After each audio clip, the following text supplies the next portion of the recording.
அனைவருக்கும் வணக்கம். Railway station master great 3 பரீட்சைக்கான விண்ணப்பங்கள் தற்பொழுது கோரப்பட்டிருக்கிறது. குறிப்பாக இந்த பரீட்சையை பொறுத்த வரைக்கும் ஒரு ரயில்வே திணைக்களத்தில் ஒரு சிறந்த ஒரு வேலைவாய்ப்பை பெற்றுக்கொள்வதற்கான ஒரு வாய்ப்பாக இதை பார்க்க முடியும். ஸோ இந்த புகையிர நிலைய அதிபர் தரம் 3 ஆட்சேர்ப்பு 2025 உங்களுக்கு தெரியும், இதற்கான வயதெல்லையாக 18 தொடக்கம் 30. ஸோ நீங்கள் இந்த 2025 7ஆம் மாதம் 14ஆம் தேதி அன்று நீங்கள் 30 வயது உடைய ஒரு நபராக இருக்கணும், அல்லது அதை விட குறைவாக வச்சிருக்கணும். ஒருவேளை நீங்க 30 வயது ஒரு நாள் வயதுடைய ஒருவராக இந்த 2025 7/14 இருந்தால் நீங்க இதுக்கு விண்ணப்பிக்க முடியாது. எனவே இந்த க்ளோசிங் டேட் வரைக்கும் நீங்க உங்களுடைய வயதை சரியான முறையில் கணிப்பிட்டு தான் நீங்க இதுக்கு அப்ளை பண்ணக்கூடியதாக இதனுடைய விண்ணப்ப முடிவு திகதியாக ஜூலை மாதம் 14ஆம் தேதி குறிப்பிடப்பட்டிருக்கு. ஸோ இந்த பரீட்சை 2025ஆம் ஆண்டு செப்டம்பர் மாதம் நடத்தப்படும். உங்களுக்கு தெரியும், ஏற்கனவே எம்எஸ்ஓ பரீட்சை, அதாவது முகாமைத்துவ சேவை உத்தியோகத்தர் பரீட்சை செப்டம்பர் மாதம் நடத்தப்பட இருக்கிறது. ஸோ அதோட சேர்த்து இந்த ரயில்வே ஸ்டேஷன் மாஸ்டர் எக்ஸாமும் அந்த மாதத்திலேயே நடத்தப்படும். உங்களுக்கு தெரியும், ஏற்கனவே விண்ணப்பம் கோரப்பட்ட பல்வேறு பரீட்சைகள் கடந்த காலங்களில் சரியான முறையில் நடத்தப்படலை. குறிப்பாக 5 வருடங்களாக கூட பரீட்சைகள் நடத்தப்படாமல் இருந்த சந்தர்ப்பங்கள் இருந்தது. ஆனால் இந்த அரசாங்கத்தில் நிறைய பரீட்சைகள் தொடர்ச்சியாக விண்ணப்பம் கோரப்படுது. அதே போல் சரியான முறையில் திட்டமிடல் பண்ணி இந்த பரீட்சைகள் நடத்தப்பட்டு கொண்டிருக்கு. உதாரணமாக 5 வருடங்களாக நடத்தப்படாமல் இருந்த எம்எஸ்ஓ 2020க்கான பரீட்சை கடந்த 5ஆம் மாதம் 18ஆம் தேதி சிறப்பான முறையில் நடத்தப்பட்டிருந்தது. அதுக்கான பெறுபேறுகளும் மிக விரைவில் வெளியாகும். அடுத்ததாக 2025க்குரிய எம்எஸ்ஓ பரீட்சையும் இந்த செப்டம்பர் மாதத்தில் நடத்தப்பட இருக்கிறது. ஸோ உங்களுக்கு தெரியும், இந்த ரயில்வே துறையை பொறுத்த வரைக்கும் ஒரு சிறந்த ஒரு வருமானம் ஈட்டக்கூடிய துறை. அதே போல் உங்களுக்கு அரசு துறையில் நல்ல சம்பளத்தையும் நிறைய சலுகைகளையும் வழங்கக்கூடிய ஒரு வேலைவாய்ப்பை வழங்கக்கூடிய ஒரு துறையாக இருக்குது. அதில் ஒரு ஸ்டேஷன் மாஸ்டர்ன்றது ஒரு பொறுப்பு வாய்ந்த பதவி. அதாவது ஒரு ஸ்டேஷனுடைய முக்கியமான பொறுப்புகளை கையாளக்கூடிய ஒரு வேலைவாய்ப்பாக இதை நீங்கள் பார்க்க முடியும். ஸோ இதனுடைய சம்பள அளவு திட்டத்தை நீங்கள் பார்த்தீங்கன்னா இதில் 93,810 போட்டிருக்கும். இதுதான் உங்களுக்கு ஆரம்ப சம்பளமாக கிடைக்கும் என்று சொல்லி சில பேர் நினைக்கலாம். ஆனால் அது அப்படி இல்லை. இது உங்களுடைய நீண்ட கால சேவை மற்றும் படியேற்றங்களின் அடிப்படையில் கிடைக்கக்கூடிய ஒரு தொகை தான் இது. ஸோ உங்களுக்கு ஆரம்ப தொகையாக எவ்வளவு கிடைக்கும் என்று கேட்டிங்கன்னா இந்த 57,810 ரூபான்றது தான் உங்களுடைய ஆரம்ப கட்ட தொகையாக இருக்கும். அது படிப்படியாக கொஞ்சம் கொஞ்சமாக நீண்ட கால சேவை அடிப்படையில் உங்களுடைய சம்பளம் அதிகரித்து கொண்டு போகும். ஸோ நீங்கள் அந்த விஷயத்தை விளங்கி கொள்ளணும். சரிதானே? இப்போ அடுத்தது உங்களுக்கு தெரியும், இந்த ரயில்வே ஸ்டேஷன் மாஸ்டருக்கு என்ன மாதிரியான கல்வி தகமைகள் இருக்கணும் என்றது நீங்கள் பார்க்கணும். உதாரணமாக உங்களுக்கு தெரியணும், இந்த ரயில்வே ஸ்டேஷன் மாஸ்டர் பொறுத்த வரைக்கும் உங்களுக்கு 2 விதமான தகமைகள் பார்க்கப்படும். ஒன்று கல்வி தகமை, சரிதானே?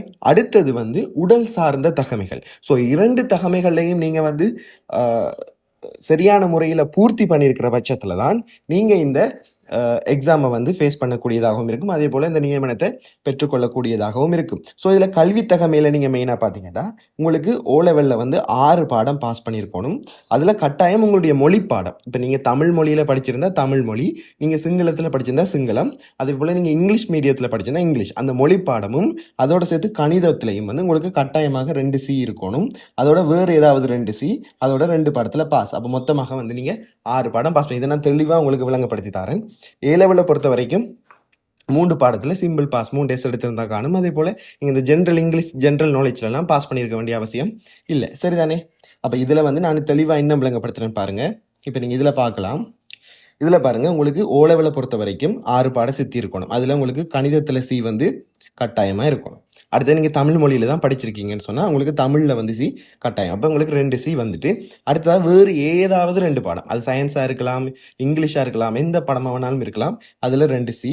அதே போல் இந்த 4 பாடங்களும் தவிர்த்து வேறு ஏதாவது ஒரு 2 பாடத்தில் எஸ். அப்போ மொத்தமாக 4 Cயும் 2 Sம் எடுத்துருக்கணும். அதில் கணிதமும் தமிழும் கட்டாயம். சரிதானே? இப்போ மொத்தம் 6 பாட சித்தி உங்களுக்கு வந்துடும். இது எல்லாமே ஒரே அமர்வில் இருக்கணும்.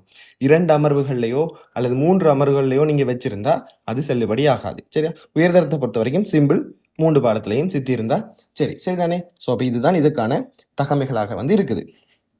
இப்போ அடுத்தது உடல் சார் தகமைகளை நான் உங்களுக்கு விளங்கப்படுத்துகிறேன். இப்போ உடல் சார் தகமைகளை பொறுத்த வரைக்கும் இப்போ சகல விண்ணப்பதாரிகளும் இலங்கையின் எப்பாகத்திலும் கடமையாற்றக்கூடியவர்கள், அது எல்லா வேலை வாய்ப்புலையும் சொல்லக்கூடிய விஷயம். அதே போல் உடல் உள்ள தகுதி இருக்கணும், அதுவும் பிரச்சனை இல்லை. இப்போ இதுதான் மெயினான விஷயம். உங்களுடைய உயரம் 5 அடி 4 அங்குலம் அல்லது அதை விட கூட இருக்கணும். சென்டிமீட்டரில் சொல்லணும்னா 162 56 சென்டிமீட்டராக இருக்கணும் அல்லது அதை விட கூடுதலாக இருக்கணும். இன்ச்சஸில் சொல்கிறேன்னா 64 இன்ச் அல்லது அதை விட கூடுதலாக இருக்கணும். சரியா? அப்போ உங்களுடைய உயரத்தை வந்து நீங்கள் சாதாரணமாக ஒரு சிவத்தில் நின்று ஒரு கோடு போட்டு அதை டேப் வச்சு அளந்து பார்க்கலாம் உங்களுடைய உயரம் எந்த உயரத்தில் இருக்குன்னு சொல்லி. அடுத்து இந்த நெஞ்சளவு 32 அங்குலத்துக்கு குறையாமல் இருக்கும். சரியா? அப்போ நெஞ்சளவுன்னு சொல்கிறது என்னன்னு சொன்னால் இந்த ஃபோட்டோவில் வந்து நீங்கள் பார்க்கலாம். சரியா? இந்த பாருங்க, உங்களுடைய செஸ்டினுடைய அளவு இதை நீங்கள் சும்மா ஒரு டேப் எடுத்து வச்சு உங்களுடைய செஸ்ட்டை சுற்றி அந்த டேப்பை சுற்றிட்டு அதை இன்ச்சஸில் நீங்கள் பார்த்தீங்கன்னாலும் சரி 32 அங்குலம் அல்லது அதை விட அதிகமாக இருக்கணும். இருந்தால் நீங்கள் வந்து இதுக்கு விண்ணப்பிக்க முடியும். சரிதானே? அடுத்தது வந்து கண் பார்வை வந்து 6க்கு 6 அளவுள்ள கண் பார்வை என்று சொன்னால் என்னென்னு சொன்னால், இப்போ ரயில்வே டிபார்ட்மெண்ட்டை பொறுத்த வரைக்கும் ஸ்டேஷன் மாஸ்டருடைய முக்கியமான வேலை ட்ரெயினினுடைய கலர்ஸை வந்து ஐடென்டிஃபை பண்ணணும். தூரத்தில் இருந்து வரும்போது ட்ரெயின் வருதுன்றதையும் ஐடென்டிஃபை பண்ணணும், ட்ரெயினுடைய நிறத்தையும் வந்து ஐடென்டிஃபை பண்ணணும். ஸோ அதுக்கு உங்களுடைய கண் பார்வை வந்து ஒரு சாதாரண மனிதனுக்கு இருக்கக்கூடிய சிறப்பான கண் பார்வை இருக்கணும். இப்போ சில பேர் கேட்டிருந்தாங்க என்னட்ட ஸ்பெக்ஸ் வந்து போட்டிருந்தா பிரச்சனை இல்லையான்னு சொல்லி. நீங்கள் ஸ்பெக்ஸ் போட்டிருந்தாலும் பிரச்சனை இல்லை. நீங்கள் ஸ்பெக்ஸ் போட்டுக்கொண்டே இந்த உடல் சார்ந்த தகமையை வந்து நீங்கள் பூர்த்தி செய்யணும். அதாவது உங்களுடைய பார்வையை வந்து நீங்கள் சரியாக உறுதிப்படுது. ஆனால் நீங்கள் வேலை செய்யும் போது ஸ்பெக்ஸ் போட்டுக்கொண்டு தான் வேலை செய்ய வேண்டிய ஒரு கட்டாயம் இருக்கும். ஸ்பெக்ஸ் போட்டிருக்கிறது பிரச்சனை இல்லை, பட் உங்களுடைய பார்வை திறன் வந்து ஸ்பெக்ஸ் போட்டோ போடாமலோ சிறப்பானதாக இருக்கணும். சரிதானே? இப்போ அடுத்தது வந்து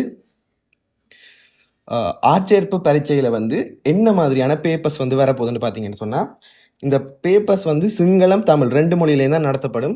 இங்கிலீஷ் மீடியம் பார்ட்டி வந்து நீங்கள் இங்கிலீஷில் வந்து இந்த பரீட்சை வந்து எதிர்கொள்ள இயலாது. சரிதானே? உங்களுக்கு சிங்களம் ஒன்று நீங்கள் சிங்களத்தில் எழுதணும் அல்லது தமிழில் எழுதணும். அடுத்தது வந்து நீங்கள் ஒரு மொழியை செலக்ட் பண்ணிட்டீங்கன்னு சொன்னால் அப்ளிகேஷன் ஃபார்மில், பின்னர் வந்து அந்த அப்ளிகேஷன் ஃபார்மில் இருக்கிற இதை வந்து நீங்கள் சேஞ்ச் பண்ண இயலாது. சரிதானே? உங்களுடைய மொழி மூலத்தை வந்து நீங்கள் சேஞ்ச் பண்ண இயலாது. அப்போ இதில் வந்து 2 பாடங்கள் வந்திருக்கு. ஒன்று வந்து மொழித்திறன் என்று சொன்னால் தமிழ் மொழி சார்ந்த கேள்விகள். உதாரணமாக சொல்லணும்னு சொன்னால் கட்டுரை எழுதுதல், கடிதம் எழுதுதல், சுருக்கம் எழுதுதல், அவங்களுடைய மொழி அறிவை பரிசோதிக்கக்கூடிய மரபு தொடர்கள், ஒத்த கருத்து, எதிர்கருத்து, வாக்கியங்களை சேர்த்து எழுதுதல், இந்த மாதிரியான நிறைய விஷயங்கள் வந்து இதில் வரக்கூடியதாக இருக்கும். இதுக்கு நீங்கள் தொடர்ச்சியான பயிற்சிகளை மேற்கொள்றதன் மூலமாக இதில் வந்து நீங்கள் பாஸ் பண்ணக்கூடியதாக இருக்கும். சரிதானே? அடுத்தது வந்து நுண்ணறிவு பரீட்சை. உங்களுக்கு தெரியும், உங்களுடைய கணித ரீதியான தர்க்க ரீதியான அறிவை பரிசோதிக்கக்கூடிய நுண்ணறிவு கேள்விகள் வந்து இந்த நுண்ணறிவு பரீட்சைகளை வரும். சரிதானே? இதுக்கும் வந்து நீங்கள் குறிப்பிட்ட நேரத்துக்குள்ள 1 மணித்தியாலத்துக்குள்ள குறிப்பிட்ட அளவு கேள்விகளை செய்ய வேண்டியிருக்கும். ஸோ தொடர்ச்சியான பயிற்சி மூலமாக இந்த பேப்பரை வந்து நீங்கள் மிக இலகுவாக வந்து எதிர்கொள்ளக்கூடியதாக இருக்கும். சரிதானே? இப்போ அடுத்தது வந்து இந்த பரீட்சைக்கு விண்ணப்பிக்கும் போது உங்களுக்கு விண்ணப்ப கட்டணமாக 1200 ரூபாயை வந்து நீங்கள் செலுத்தணும். இதை வந்து நீங்கள் ஆன்லைன் மூலமாக விண்ணப்பிக்க இயலாது. ஃபிசிக்கலாக போஸ்டூடாக விண்ணப்பத்தை வந்து முழுமையாக நிரப்பி அந்த விண்ணப்பத்தில் வந்து நீங்கள் உங்களுடைய கட்டணம் செலுத்திய பற்றுச்சீட்டையும் ஒட்டி அதை வந்து போஸ்ட்டில் வந்து அனுப்பணும். சரிதானே? இப்போ இந்த 1200 ரூபா கட்டணத்தை வந்து நீங்கள் ஒரு பக்கத்தில் இருக்கிற போஸ்ட் ஆஃபீஸ், எந்த போஸ்ட் ஆஃபீஸாக இருந்தாலும் சரி, உங்களோட வீட்டுக்கு பக்கத்தில் இருக்கிற போஸ்ட் ஆஃபீஸுக்கு போய் இந்த 23-02-13 என்ற வருமான தலைப்பு இலக்கத்தில் வந்து கட்டணத்தை 1200 ரூபாய் செலுத்தி அந்த ரிசிப்டை வாங்கி, அந்த ரிசிப்டை சரியாக அப்ளிகேஷன் ஃபார்மில் அந்த ரிசிப்ட் ஒட்டுறதுக்குன்னு சொல்லி ஒரு இடம் இருக்கும். சரிதானே? அந்த இடத்துல வந்து நீங்கள் சரியான முறையில் வந்து ஒட்டணும். சரியா? ஒட்டி அதோடு என்ன செய்யணும், விண்ணப்ப பத்திரத்தில் அனுப்புகிற கடித உரை இருக்குது தானே, அந்த என்வலப் கவர், அந்த என்வலப் கவருண்ட இடது பக்க மேல் மூலையில் இலங்கை புகையிரத திணைக்களத்தின் புகையிரத நிலைய அதிபர் தரம் 3க்கான வகுப்புக்கு ஆட்சேர்ப்பு செய்யும் திறந்த போட்டி பரீட்சை 2025 என்று எழுதி கீழே எந்த பரீட்சை நகரத்தை வந்து நீங்கள் தெரிவு செஞ்சுருக்கீங்களோ அந்த நகரத்தையும் எழுதி அந்த நகரத்துக்கு ஒரு இலக்கம் இருக்குது. அது வந்து நீங்கள் கெசட்டில் பார்க்கலாம். தமிழ் கெசட்டுன்ற 2வது பக்கத்திலேயே அந்த நகர இலக்கம் இருக்குது. நீங்கள் அதையும் அதில் குறிப்பிட்டு தான் அட்ரஸ் எல்லாம் போட்டு இதை வந்து நீங்கள் சென்ட் பண்ணணும். சரிதானே? இப்போ இதெல்லாம் இதில் இருக்கக்கூடிய முக்கியமான விஷயங்கள்.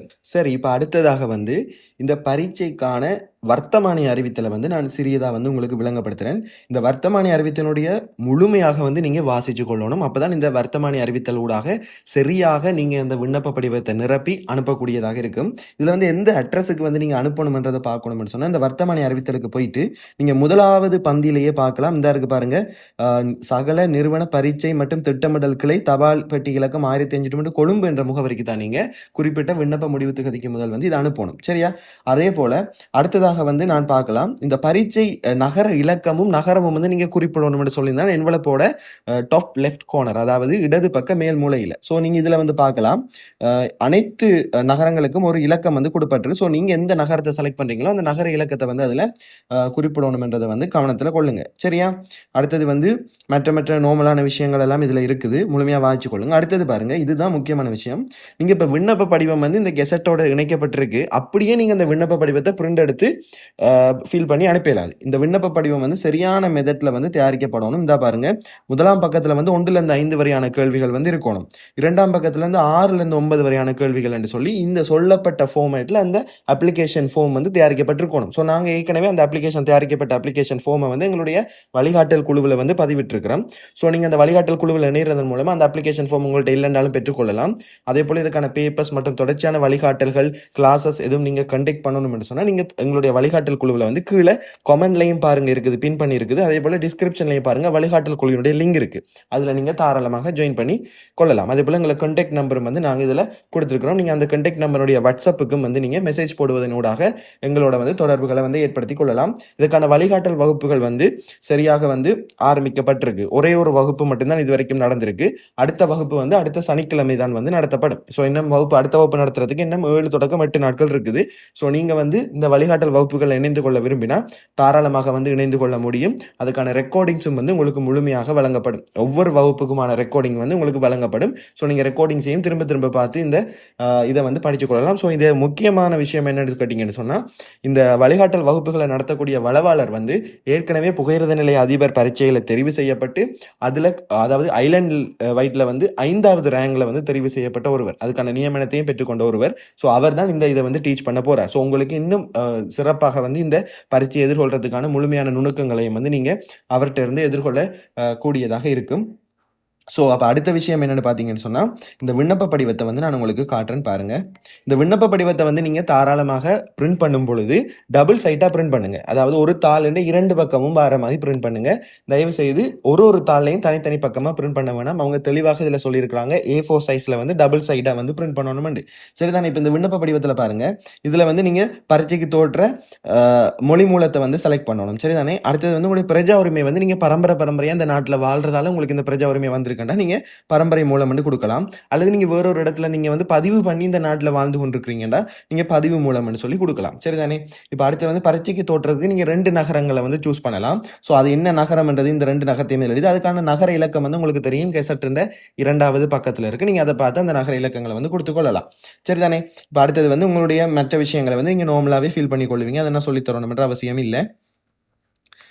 அடுத்தது வந்து இந்த விண்ணப்பதாரரின் உறுதிப்படுத்துகை தான் மிக மிக முக்கியம். இதில் வந்து நீங்கள் விண்ணப்பதாரனுடைய உறுதிப்படுத்தல் வந்து நீங்கள் என்ன செய்யணும்னு சொன்னால், உங்களுடைய கையொப்பத்தை வந்து உறுதிப்படுத்துறதுக்கு ஒரு ஜேபி அல்லது ஜிஎஸ் அல்லது ஒரு சட்டத்தரணி அல்லது ஒரு முப்படையில் இருக்கக்கூடிய உயரதிகாரி அல்லது வந்து ஒரு பிரின்சிபல் அந்த மாதிரியான பதவிகள் இருக்கவங்கள்ட்ட கொடுத்து உங்களுடைய கையொப்பத்தை வந்து நீங்கள் உறுதிப்படுத்தணும். சரியா? உறுதிப்படுத்துறது வந்து எத்தனாவது இலக்கத்துனா 13வது இலக்கத்தில் இருக்கு பாருங்க. இதில் வந்து நீங்கள் உங்களுடைய முழுமையான உறுதிப்படுத்தலை வந்து செய்யணும். இதில் வந்து உறுதிப்படுத்துறவர் தன்னுடைய பெயர் அந்த ஸ்டாம்ப் வந்து இதில் அடிக்க வேண்டி இருக்கும். சரிதானே? இதில் வந்து பாருங்க 14வதா இருக்கிற இந்த இது வந்து இப்போ கவர்மெண்ட்ல ஒர்க் பண்ணி கொண்டிருக்கிறார்கள் மட்டும்தான் இதை வந்து ஃபில் பண்ணணும். உதாரணமாக இப்போ நீங்கள் ஒரு அரசாங்கத்தில் நியமனம் பெற்ற அவர் இருக்கிறீங்கன்னு சொன்னால் உங்களுடைய திணைக்கள தலைவர் மூலமாக தான் நீங்கள் இந்த அப்ளிகேஷனை அனுப்பலாம். ஸோ திணைக்கள தலைவர்கிட்ட கொடுத்து அவருடைய பேர் எல்லாமே இதில் எழுதி அவர் உங்களை ஃபுல்லாக சர்டிஃபை பண்ணி நான் அவரை இந்த நியமனம் வந்தாலும் விடுவிப்பேன்னு சொல்லி உறுதிப்படுத்தினா மட்டும்தான் நீங்கள் வந்து இந்த அரசாங்க வேலையில் இருந்து கொண்டு ரயில்வே மாஸ்டருக்கு வந்து அப்ளை பண்ண முடியும். ஸோ இது வந்து இந்த 14வது வந்து அரசாங்க வேலையில் இருக்கிறவங்களுக்கு மற்றவங்களுக்கு தேவைப்படாது. சரிதானே? அடுத்தது வந்து இந்த பற்றுச்சீட்டை ஒட்டுறதுக்கான இந்த பாக்ஸ் இருக்குது. இந்த பாக்ஸுக்குள்ளே மட்டும்தான் நீங்கள் பற்றுச்சீட்டை ஒட்டணுமா, வேறு எங்கேயுமே கொண்டு போய் பற்றுச்சீட்டை ஒட்டிடக்கூடாது. சரிதானே? ஸோ இதில் முக்கியமான விஷயங்கள் எல்லாம் நான் விளங்கப்படுத்தியிருக்கிறேன். ஸோ நீங்கள் வழிகாட்டல் குழுவில் இணையமெண்டா கீழே இருக்கிற லிங்கில் வந்து தாராளமாக ஜாயின் பண்ணி கொள்ளலாம். அதே போல் உங்களுக்கு தேவையான எந்த விஷயங்கள் வேணும்னாலும் நீங்கள் இந்த வாட்ஸ்அப் இலக்கத்துக்கு தொடர்பு கொள்ளுங்கள். நாங்கள் ஃப்ரீயாகினோன்னா இதுக்கான பதில்களை வந்து உங்களுக்கு வழங்கக்கூடியதாக இருக்கும். நீங்கள் கட்டாயம் இந்த வீடியோ உங்களுக்கு முக்கியமானதாக இருந்தால் கீழே ஒரு லைக் போடுங்க.